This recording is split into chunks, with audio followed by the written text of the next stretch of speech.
आप सभी का मेरे YouTube चैनल पर हार्दिक स्वागत है। भगवान श्री कृष्ण के श्रीमुख से एकादशियों का महात्म्य धर्मराज युधिष्ठिर समय समय पर सुनते रहते हैं। महात्म्य सुनकर धर्मराज युधिष्ठिर ने उन्हें श्रद्धापूर्वक प्रणाम करते हुए कहा, हे केशव, आपके श्रीमुख से सभी एकादशी व्रतों की कथाएं सुनकर मुझे असीम आनंद की प्राप्ति होती है। हे मधुसूदन, अब कृपा कर माघ मास के कृष्ण पक्ष की एकादशी का महात्म्य सुनाने की भी कृपा करें। हे मधुसूदन, इस व्रत का क्या विधान है? इस व्रत के दिन कौन सी कथा सुनी जाती है और इस व्रत को करने से किस पुण्य की प्राप्ति होती है, सभी कुछ विस्तार पूर्वक बताइए।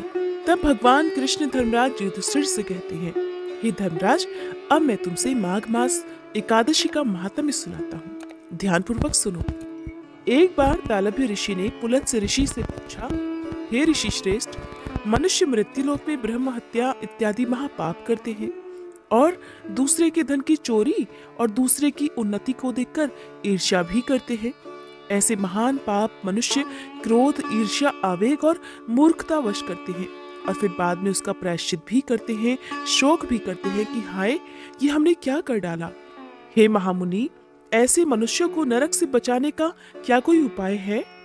अगर कोई ऐसा उपाय है तो कृपया उस उपाय को बताने की कृपा करें, जिससे ऐसे मनुष्यों को नरक से बचाया जा सके, अर्थात उन्हें नरक की प्राप्ति ना हो सके। हे मुनिवर, ऐसा कौन सा दान पुण्य है जिसके प्रभाव से नरक की यातना से बचा जा सकता है? इन सभी प्रश्नों का हल आप कृपा पूर्वक बताइए।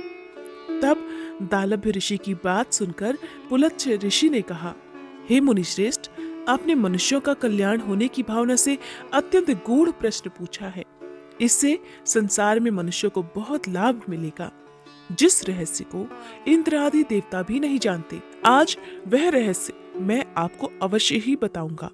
माघ मास आने पर मनुष्य को स्नान आदि से शुद्ध रहना चाहिए। अपनी इंद्रियों को अपने वश में करके काम, क्रोध, मोह, लोभ, अहंकार और ईर्ष्या आदि बुरे व्यसनों से बचना चाहिए। षटतिला एकादशी के दिन अपनी अपनी सामर्थ्य के अनुसार तिलों का प्रयोग करना चाहिए। यदि संभव हो तो ब्राह्मणों को गऊ और तिल का दान देना चाहिए। इस प्रकार मनुष्य जितने तिलों का दान करता है, उतने ही वर्ष वो स्वर्ग में वास करता है। षटतिला एकादशी के दिन तिल स्नान, तिल से उबटन, तिलोदक, तिल का हवन, तिल का भोजन और तिल का दान, इस प्रकार 6 रूपों में तिलों का प्रयोग षटतिला एकादशी कहलाता है। षटतिला एकादशी के दिन तिलों का प्रयोग करने से मनुष्य के अनेक प्रकार के पाप नष्ट हो जाते हैं। ऐसा कहकर ऋषि पुलत्स्य ने कहा, अब मैं आपसे एकादशी की कथा सुनाता हूँ। एक बार नारद मुनि ने भगवान श्री हरि से षटतिला एकादशी का महात्म्य पूछा। वे कहने लगे, हे प्रभु, आप मेरा प्रणाम स्वीकार करें। षटतिला एकादशी के उपवास का क्या पुण्य प्राप्त होता है, उसकी कथा क्या है, कृपया कर मुझसे कहिए। तब देवर्षि नारद की प्रार्थना सुनकर भगवान श्री हरि ने कहा, हे नारद मुनि, मैं तुम्हें प्रत्यक्ष देखा सत्य वृतांत सुनाता हूँ, ध्यान पूर्वक श्रवण करो। बहुत पहले मृत्युलोक में एक ब्राह्मणी रहती थी। वो सदा व्रत और उपवास करती थी। एक बार लगातार 1 मास तक उपवास करने के कारण उसका शरीर बहुत कमजोर हो गया। वो अत्यंत बुद्धिमान थी, फिर भी उसने कभी देवताओं और ब्राह्मणों के निमित्त अन्न आदि का दान नहीं किया।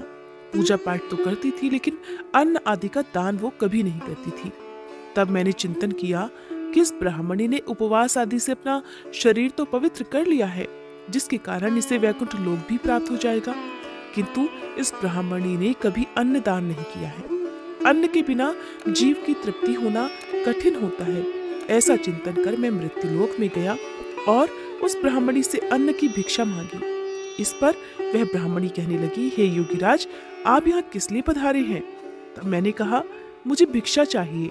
ऐसा सुनते ही उस ब्राह्मणी ने मुझे अन्न की जगह पर मिट्टी का एक पिंड उठाकर दे दिया और मैं फिर उसी पिंड को लेकर स्वर्ग लौट आया।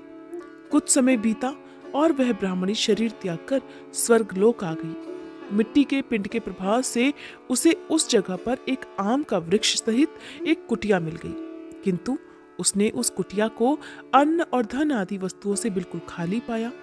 तब वह घबराकर मेरे पास आई और कहने लगी, हे प्रभु, मैंने अनेक व्रत आदि से आपका सदा पूजन किया है, किंतु फिर भी मेरा घर अन्न धन आदि से रिक्त है, इसका क्या कारण है?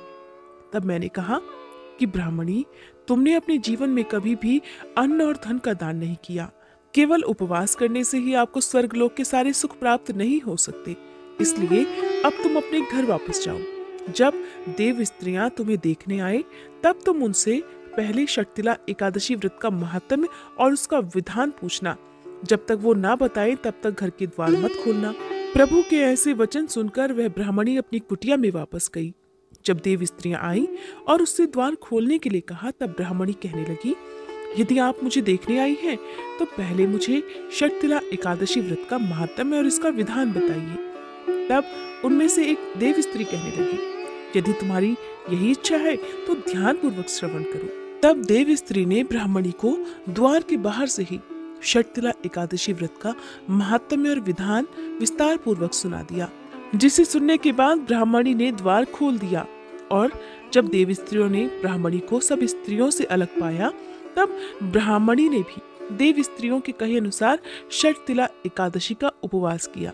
उसके प्रभाव से ब्राह्मणी का घर धन धान्य से भर गया। अतः हे धर्मराज, मनुष्यों को अज्ञान को त्याग कर षटतिला एकादशी का विधि विधान से उपवास और पूजन करना चाहिए। इस एकादशी का व्रत करने वालों को जन्म जन्मांतर की निरोगता प्राप्त हो जाती है।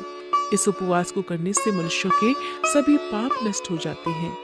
इस प्रकार एकादशी का उपवास रखने से जहाँ एक और शरीर और मन की पवित्रता होती है, वहीं निरोगिता भी प्राप्त होती है। इस दिन अन्न तिल आदि दान करने से धन धान्य में वृद्धि होती है। साथ ही ये भी बात पता चलती है कि मनुष्य अपने जीवन में जिस जिस तरह का और जिस जिस वस्तु का दान करता है, शरीर त्यागने के बाद उसे भी वही फल प्राप्त होता है। इसलिए जरूरी है कि हमें अपने धार्मिक कार्यों के साथ साथ अपनी सामर्थ्य के अनुसार दान पुण्य जैसे कार्य भी अवश्य करने चाहिए। कहते हैं कि हिंदू धर्म में ऐसी मान्यता है कि बिना दान किए कोई भी धार्मिक कार्य, चाहे वो व्रत हो, हवन आदि हो, कभी संपन्न नहीं माना जाता। षटतिला एकादशी के दिन जो भी भक्त सच्चे मन से भगवान श्री हरि की पूजा करके उपवास रखता है और अपनी अपनी सामर्थ्य के अनुसार बेसहारा, अनाथ और जरूरतमंद लोगों की सहायता करता है, साथ ही जो पशु पक्षियों के भोजन की व्यवस्था करता है, भगवान श्री हरि का आशीर्वाद सदा उन पर और उनके परिवार जनों पर बना रहता है। इसलिए एकादशी का व्रत यदि आप ना भी रख पाए तो आप विधि विधान से पूजा करके अपनी अपनी सामर्थ्य के अनुसार कुछ न कुछ दान अवश्य करें। जैसा कि इस एकादशी का नाम ही है षटतिला, अर्थात तिलों के 6 प्रकार से प्रयोग की जाने वाली एकादशी का दिन। अगर आप 6 प्रकार से तिलों का प्रयोग ना भी कर पाए तो किसी भी एक प्रकार का प्रयोग आप कर सकते हैं।